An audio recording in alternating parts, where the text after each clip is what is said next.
나훔 1장 1절로 8절 말씀 함께 읽도록 합니다. 니느웨에 대한 경고 곧 엘고스 사람 나훔의 묵시의 글이라. 여호와는 질투하시며 보복하시는 하나님이시니라. 여호와는 보복하시며 진노하시되 자기를 거스리는 자에게 여호와는 보복하시며 자기를 대적하는 자에게 진노를 품으시며 여호와는 노하기를 더디하시며 권능이 크시며 벌받는 자를 결코 내버려 두지 아니하시느니라. 여호와의 길은 회오리 바람과 광풍이 있고 구름은 그의 발에 티끌이로다. 그는 바다를 꾸짖어 그것을 말리시며 모든 강을 말리시나니 바산과 갈멜이 쇠하며 레바논의 꽃이 시드는도다.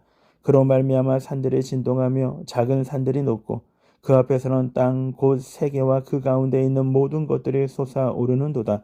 누가 능히 그의 분노 앞에 서며 누가 능히 그의 진노를 감당하랴. 그의 진노가 불처럼 쏟아지니 그런 말미암아 바위들이 깨지는도다. 여호와는 선하시며 환난 날의 산성이시라.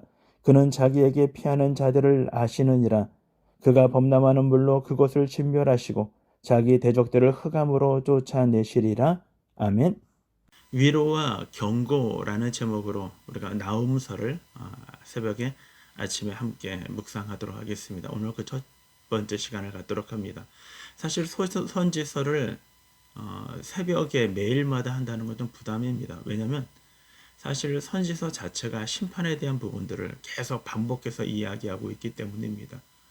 좀 어렵지만 그럼에도 불구하고 선지서를 통해 하나님이 우리에게 주시는 말씀, 의미들을 한번 생각해 보도록 하겠습니다. 혹시 여러분은 나훔서를 설교로 들어본 적이 있습니까? 사실 저는 나훔을 이번에 처음 강의를 하는 것입니다. 그리고 나훔을 본문으로 잡아서 설교를 한 적이 없습니다. 뿐만 아니라 제가 나훔서를 설교를 들은 적도 없습니다. 왜 나훔서가 우리들에게 생소한가? 왜 목회자들은 나훔서를 이야기하지 않을까라는 것은요. 사실은 나훔서가 우리에게 주는 감동이 그렇게 크지 않다라고 생각들을 하기 때문인 것입니다. 우리는 성경을 읽을 때 좋은 말씀이 나오면 밑줄을 치거나 아니면 형광펜으로 표시를 해둡니다. 왜냐하면 그 말씀이 나에게 감동이 되어지기 때문인 것이죠. 그런 면에서 나훔서는 우리들에게 심판의 메시지이기 때문에 소선지서가 특별히 우리들에게 메리트 있게 우리에게 감동을 주지 않기 때문인 것입니다. 그래서 설교자들이 이 말씀을 설교 때 이야기하는 것이 조금 부담이 되어집니다. 왜요? 그들에게 감동이라는 부분들, 그리고 설교를 준비하면서 본인 역시도 감동이 다른 말씀에 비해 상대적으로 약하다라고 생각하고 있기 때문인 것입니다. 그러면서 나훔서가 우리들에게 불편함이 되는 것입니다. 유대인들에게 있어서 성인이 된다라는 것은요, 남자가 13살이 되면 성인이 될 수 있습니다. 성인이 된다는 것은 그의 나이가 그애로 하여금 이스라엘 회중에 들 만큼의 됐다라는 기준이 아닌 것입니다. 유대인들에게 13살 성인의 의식은요, 다른 것이 아니라 말씀을 연구할 수 있고 말씀을 스스로 강의할 수 있다라는 것입니다. 해석할 수 있다라는 것이죠. 그래서 유대인들이 남자가 성인이 될 때 꼭 치르는 부분이 있습니다. 그것은 다른 것이 아니라 성경을 해석하는 것이죠. 정확히 얘기하면 토라를 해석하는 것입니다. 그래서 13살이 될 때 성인식을 치르기 전에 그들은 함에 들어있는 성경 말씀을 뽑아서, 그래서 그 말씀을 준비하여 회당에서 사람들 앞에서 그 말씀을 강론해야 되는 것입니다. 그때 사람들은 이 문제에 대해 질문을 하고 또 어떤 사람들은 토론을 하면서 그가 이제 성경을 스스로 해석할 수 있는 성인이 되었다는 의미를 갖는다라는 것입니다. 그러면서 오늘 나훔이 우리에게 주는 것은 좀 우울합니다. 왜냐하면 오늘 말씀에는 질투, 분노, 진노, 진멸, 흑암 같은 우울하고 암울한 표현들이 너무나 많기 때문이죠. 밝고 기쁘고 축복된 말씀들을 바라는 우리들과는 좀 거리가 있다라고 생각을 하는 것입니다. 사실 나훔서는요, 니느웨에 대한 멸망에 대한 심판입니다. 그리고 나훔서가 마치기 전에 3장에서는요. 니느웨가 멸망되어집니다. 반면에 이 말씀은 니느웨는 멸망되어지고 이스라엘은 구원을 얻게 된다라는 말씀이 오늘 나훔의 주제인 것입니다. 아수리는 주전 7세기 또는 10세기 사이에 막강한 나라로 성장을 합니다. 다르게 이야기하면 분열 왕국이 되어질 즈음에 이 아수르는 거대한 나라로 성장되어지는 것이죠. 이 아수르가 발원되어진 것은 티그리스와 유브라데 강 사이에서 시작이 되어지죠. 그래서 무역업으로 엄청난 돈을 벌고요. 그리고 자원, 잉여 자원으로 인하여 그들은 많은 물질과 그리고 부유한 나라가 되어집니다. 아수르는요, 정책 자체가 남쪽을 다른 나라를 침범하는 정책이에요. 그러다 보니까 그들은 전쟁 준비를 아주 열심히 잘 준비되었고, 그래서 전차나 아니면 마병들이나 그리고 대단한 철기 문명의 영향을 받아 그들은 거대한 제국이 되어집니다. 그래서 주변 나라를 침범할 때마다 주변 나라가 무너져요.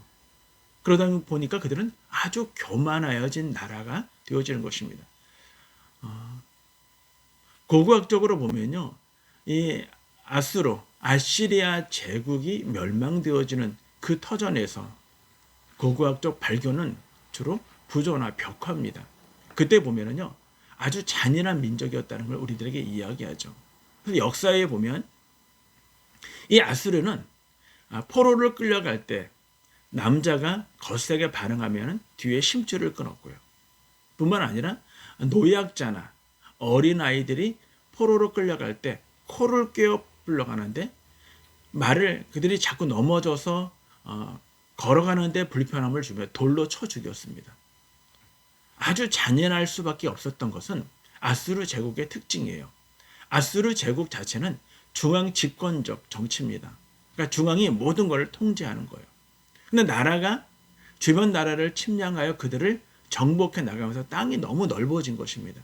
그러니까 변방에까지 중앙 집권적 힘이 발휘가 못 돼요.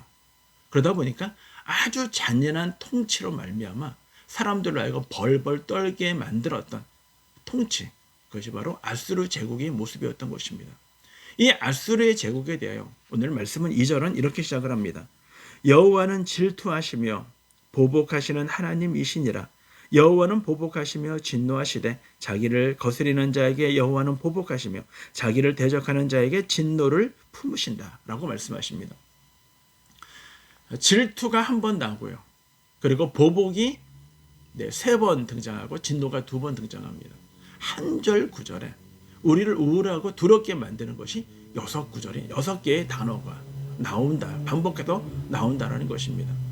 그런데 이렇게 경고의 의지를 우리에게 보여주는 것, 반복해 나오는 것은 경고의 의지를 우리에게 보여주는 것이죠.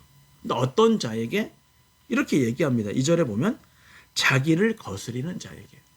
여기서 자기는 누굽니까? 하나님이에요.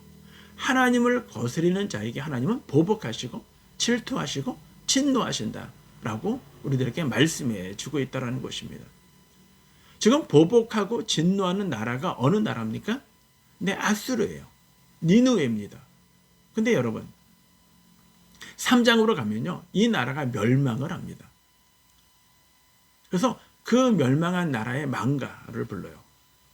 그래서 그들이 멸망한 것에 대하여 노래로 부르죠. 그것이 3장 뒷부분에 보면 등장을 합니다. 3장 14절부터 마지막 19절까지 등장을 해요. 자, 1장 1절부터 11절까지는요, 진노와 보복에 대한 심판에 대한 말씀이에요. 그리고 3장 14절부터 19절까지는 그들이 멸망받은 것에 대한 노래를 부릅니다. 중간에 있는 말씀들. 그러니까 1장 12절부터 3장 13절까지의 말씀은 무엇으로 구성되어 있냐면요, 너희가 하나님을 거스리면 하나님은 너희를 심판하신다.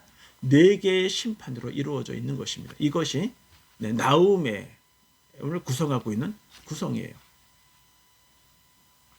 자, 나움이 어떤 내용으로 이루어졌는지를 우리는 한눈에 쉽게 볼 수 있습니다. 그러면 여기서 우리가 이제 본문으로 들어가서 한번 생각해 보도록 하겠습니다. 1절입니다.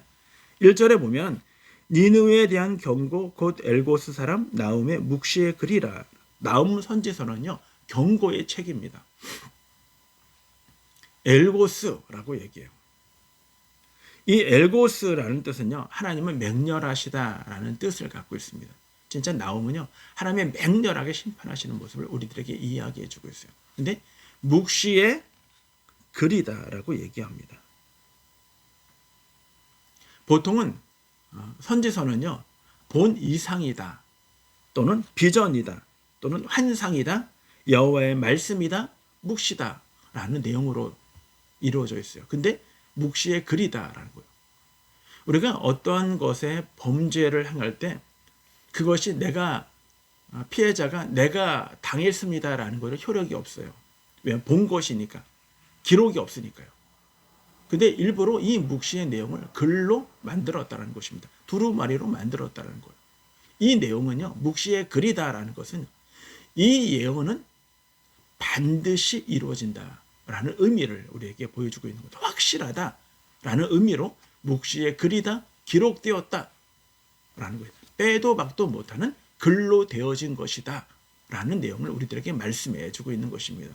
그만큼 나움은 니느웨가 멸망받을 것이라는 것을 확신하고 있다는 것을 우리들에게 이야기해 주고 있는 것입니다. 자, 오늘 이 말씀을 잘 보면요. 이 말씀은 누구에 대한 심판에 대한 글입니까? 근데 니느웨, 아수르에 대한 심판의 글이에요. 근데 정작 이 글을 읽는 사람들은 니느웨나 아수르 사람들이 아니죠. 이 글을 읽고 있는 사람들은 누굽니까? 네, 이스라엘 사람들이에요. 그러면 이스라엘 사람들에게 이 심판의 말이 그들에게 심판의 말인가? 아니죠. 이스라엘 사람들에게는 위로의 말이 되어지는 것입니다. 왜요? 하나님을 거역하고 하나님의 뜻을 거스리는 사람들은 하나님이 반드시 심판하신다는 것입니다. 그들을 가만두지 않을 거야 라는 말은요. 이스라엘 사람들에게는 위로의 말이라는 것입니다. 그런데 또 한 가지. 아수르가 이렇게 멸망한다? 너희도 하나님을 거스르면 너희도 멸망받는다라는 경고의 말이라는 것이죠. 그러므로 나움은 오늘 본문의 말씀은 우리들에게 위로와 경고의 메시지인 것입니다. 그러면 우리는 어떻게 삶을 살아가야 할까요? 사랑하는 여러분, 우리는 하나님을 가까이 삶을 살아가야 합니다. 하나님을 가까이 삶을 살아간다는 것은 하나님의 말씀대로 삶을 살아가려고 노력한다는 것입니다. 주일이 우리의 믿음의 증거가 아니라 오늘 우리는 하나님의 말씀을 가까이 하고 말씀을 묵상하고 그 말씀대로 삶을 살아가는 것, 그것이 심판이 아닌 위로의 말씀이에요.